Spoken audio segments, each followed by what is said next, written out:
ದರ್ಶನ್ಗೆ ಬಿಡಿ ಸೇದಿದ್ಕೆ ಅವನು ಬಿಡಿನ ಸಿಗರೇಟ ಸೇದ್ದ. ಅದಕ್ಕೆ ಸುಪ್ರೀಂ ಕೋರ್ಟ್ ವರ್ಗ ಹೋಗಿ ಕೋಟ್ಯಾಂತರ ರೂಪಾಯಿ ಖರ್ಚು ಮಾಡಿ ಅವ್ನ್ ಬೇಲ್ ಕ್ಯಾನ್ಸಲ್ ಮಾಡಕ್ ಹೋದ್ರು.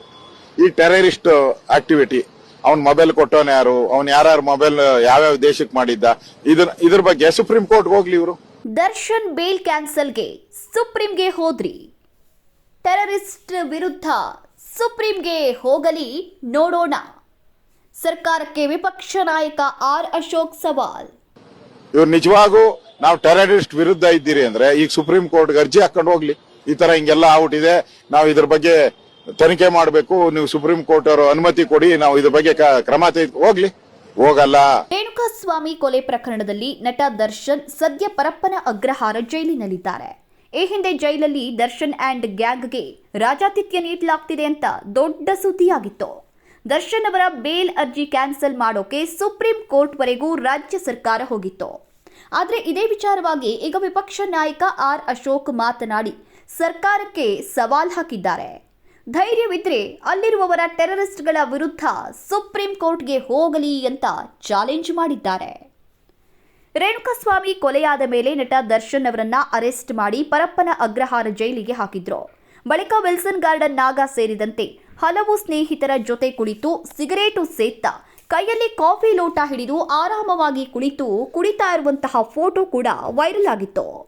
ವಿಡಿಯೋ ಕಾಲ್ನಲ್ಲಿ ಮಾತನಾಡ್ತಾ ಇದ್ದಂತಹ ವಿಡಿಯೋ ಕೂಡ ಸಾಮಾಜಿಕ ಜಾಲತಾಣಗಳಲ್ಲಿ ವೈರಲ್ ಆಗಿತ್ತು.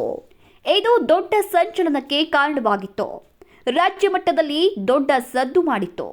ಜೈಲಿನಲ್ಲಿ ನಟ ದರ್ಶನ್ ಬಿಂದಾಸ್ ಆಗಿ ಓಡಾಡ್ತಿದ್ದಾರೆ ಎನ್ನುವ ಸುದ್ದಿ ಕೂಡ ಹರಿದಾಡಿತ್ತು. ಈ ಬಗ್ಗೆ 3 ಪ್ರಕರಣ ಕೂಡ ದಾಖಲಾಗಿತ್ತು. ಮೊದಲನೇ ಪ್ರಕರಣದ ತನಿಖೆಯನ್ನ ಬೇಗೂರು ಪೊಲೀಸ್ ಠಾಣೆ ಇನ್ಸ್ಪೆಕ್ಟರ್ ಕೃಷ್ಣಕುಮಾರ್ ನೇತೃತ್ವದ ತಂಡಕ್ಕೆ ವಹಿಸಲಾಗಿತ್ತು.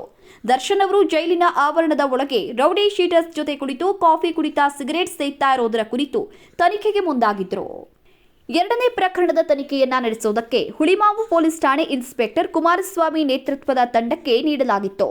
ಮೊಬೈಲ್ನಲ್ಲಿ ಫೋಟೋ ಹಾಗೂ ವಿಡಿಯೋ ಕಾಲ್ ಚಿತ್ರೀಕರಣದ ಬಗ್ಗೆ ತನಿಖೆಗೆ ವಹಿಸಲಾಗಿತ್ತು. ಮೂರನೇ ಪ್ರಕರಣದ ತನಿಖೆಯನ್ನ ಎಲೆಕ್ಟ್ರಾನಿಕ್ ಸಿಟಿ ಪೊಲೀಸ್ ಠಾಣೆಯ ಎಸಿಪಿ ಮಂಜುನಾಥ್ ನೇತೃತ್ವದ ತಂಡ ಜೈಲು ಅಧಿಕಾರಿಗಳ ಕರ್ತವ್ಯ ಲೋಪದ ವಿರುದ್ಧ ದಾಖಲಾಗಿರುವ ಪ್ರಕರಣದ ಕುರಿತು ತನಿಖೆ ನಡೆಸುವುದಕ್ಕೆ ಮುಂದಾಗಿದ್ರು. ಈ ಕುರಿತಾಗಿ 3 ಎಫ್ಐಆರ್ ದಾಖಲಾದ ಮೇಲೆ ಕಾರಾಗೃಹದ ಮುಖ್ಯ ಅಧೀಕ್ಷಕ ಸೇರಿದಂತೆ 9 ಸಿಬ್ಬಂದಿಯನ್ನ ಕಾರಾಗೃಹದ ಇಲಾಖೆ ಅಮಾನತುಗೊಳಿಸಿತ್ತು. ನಂತರ ದರ್ಶನ್ ಅವರನ್ನ ಬಳ್ಳಾರಿ ಜೈಲಿಗೆ ಹಾಗೂ ಸಹಚರರನ್ನ ಇತರೆ ಕಾರಾಗೃಹಗಳಿಗೆ ಸ್ಥಳಾಂತರ ಮಾಡಲಾಗಿತ್ತು. ಸ್ವಲ್ಪ ದಿನಗಳ ಬಳಿಕ ಬಳ್ಳಾರಿ ಜೈಲಲ್ಲಿ ನಟ ದರ್ಶನ್ಗೆ ಬೆನ್ನು ನೋವು ಕಾಣಿಸಿಕೊಂಡಿತ್ತು ಅಂತ ಹೇಳಿದ್ರು.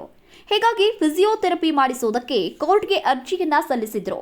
ವಾದ ಪ್ರತಿವಾದ ಆಲಿಸಿದ ಕೋರ್ಟ್ ಆಸ್ಪತ್ರೆಗೆ ದಾಖಲಿಸಲು ಅವಕಾಶವನ್ನ ಮಾಡಿಕೊಡ್ತು. ಬಳಿಕ ನಟ ದರ್ಶನ್ ಅವರನ್ನ ಬಳ್ಳಾರಿ ಜೈಲಿನಿಂದ ಬೆಂಗಳೂರಿನ ಕೆಂಗೇರಿಯ ಆಸ್ಪತ್ರೆಗೆ ದಾಖಲಿಸಲಾಯಿತು. ಅಲ್ಲಿ ಸ್ವಲ್ಪ ದಿನಗಳು ಚಿಕಿತ್ಸೆಯನ್ನ ಪಡೆದು ಬಳಿಕ ಜಾಮೀನಿಗೆ ಅರ್ಜಿಯನ್ನ ಸಲ್ಲಿಸಿದ್ರು. ವಾದ ಪ್ರತಿವಾದ ಆಲಿಸಿದ ಕೋರ್ಟ್ ಜಾಮೀನು ಮಂಜೂರು ಮಾಡಿತು. ಈ ಮಧ್ಯೆ ಡೆವಿಲ್ ಸಿನಿಮಾ ಚಿತ್ರೀಕರಣಕ್ಕೆ ಅವಕಾಶವನ್ನ ಕೋರಿದ್ರು. ಹೊರದೇಶಕ್ಕೆ ಹೋಗಬೇಕು ಅಂತ ಅರ್ಜಿ ಸಲ್ಲಿಸಿದ್ರು. ಅದಕ್ಕೂ ಕೋರ್ಟ್ ಅವಕಾಶವನ್ನ ಮಾಡಿಕೊಡ್ತು. ಆದರೆ ದರ್ಶನ್ ಜಾಮೀನು ಪ್ರಶ್ನಿಸಿ ಸರ್ಕಾರದ ಪರ ವಕೀಲರು ಸುಪ್ರೀಂ ಕೋರ್ಟ್ಗೆ ಮೊರೆ ಹೋದ್ರು. ದರ್ಶನ್ಗೆ ಜಾಮೀನು ರದ್ದು ಮಾಡಬೇಕು ಅಂತ ಹೇಳಿ ವಾದ ಮಾಡಿದ್ರು. ಅಲ್ಲದೆ ಆ ವಾದದಲ್ಲಿ ಗೆದ್ರು. ಆ ಬಳಿಕ ನಟ ದರ್ಶನ್ ಮತ್ತೆ ಜೈಲು ಸೇರುವಂತಾಯ್ತು.